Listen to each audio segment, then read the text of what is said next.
പ്രിയ സുഹൃത്തുക്കളെ, കുറച്ച് ദിവസമായിട്ട് നമ്മുടെ വാട്സാപ്പിലൊക്കെ ഒരു വളയം കടന്ന് ചുറ്റുന്നുണ്ട്.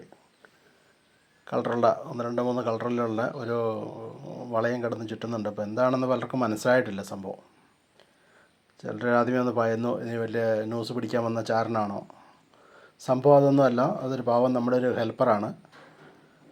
AI ആർട്ടിഫിഷ്യൽ ഇൻ്റലിജൻസ് എന്ന് പറയുന്ന, അല്ല നിർമ്മിത ബുദ്ധി എന്ന് പറയുന്നൊരു സംഭവമാണ്, ഒരു കമ്പ്യൂട്ടർ സംവിധാനമാണ്.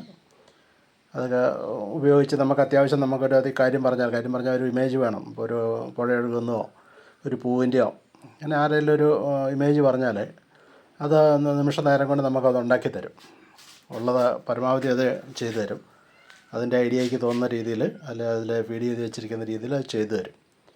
നിർമ്മിത ബുദ്ധി എന്ന് പറയുന്നതാണ്.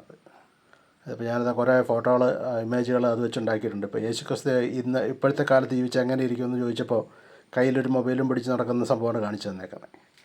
അതിന് പള്ളികളുടെ ഫോട്ടോ, പൂക്കളുടെ ഫോട്ടോ, നമ്മളെന്താവശ്യപ്പെട്ടാലും അത് ചെയ്തു തരും. ചന്ദ്രനിലോ മറ്റ് ഗ്രഹങ്ങളിലോ എവിടുത്തെ ഒരു സംഭവം, സൂര്യനിൽ നടക്കുന്നത് കാണിച്ചാലും ഇമേജായിട്ട് അത് കാണിച്ചു തരും.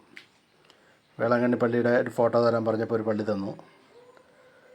അങ്ങനെ ശ്രീരാമൻ്റെയും മഹാവിഷ്ണുവിൻ്റെ ഒക്കെ ഫോട്ടോ ആവശ്യപ്പെട്ടാൽ എന്നെ ആവശ്യപ്പെട്ടാലും തരും. ഇംഗ്ലീഷ് മാത്രമേ അറിയുള്ളൂ. ഇംഗ്ലീഷ് നമ്മൾ ചാറ്റ് ചെയ്യുന്ന പോലെ തന്നെ ചാറ്റ് ചെയ്താൽ മതി. ഇമേജ് വേണമെന്ന് പറഞ്ഞാൽ ഫോട്ടോ ഏത് പേര് വെച്ചാലും വരും. വേറെ പേടിക്കേണ്ട കേസുകളൊന്നുമില്ല. മനസ്സിലാക്കിയെടുത്തോളം പ്രശ്നക്കാരനല്ല അത്. ഏതായാലും നിങ്ങളും ഇതൊന്ന് പരീക്ഷിച്ച് നോക്കുക.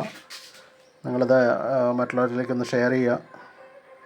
വീഡിയോ ഇഷ്ടപ്പെട്ടാൽ ലൈക്ക് ചെയ്യാനും മറക്കരുതെന്ന് ഓർപ്പിക്കുകയാണ്. നമുക്ക് കാശ് മുടക്കൊന്നുമില്ല. നമ്മൾ ചുമ്മാ പറഞ്ഞാൽ മതി, പറയുകയോ അല്ലെങ്കിൽ ചെയ്താൽ മതി, ടൈപ്പ് ചെയ്താൽ മതി. ഫോട്ടോ ഏത് ഇമേജാണോ വേണ്ടത് അതങ്ങനെ അയച്ചു തരും. Thank you.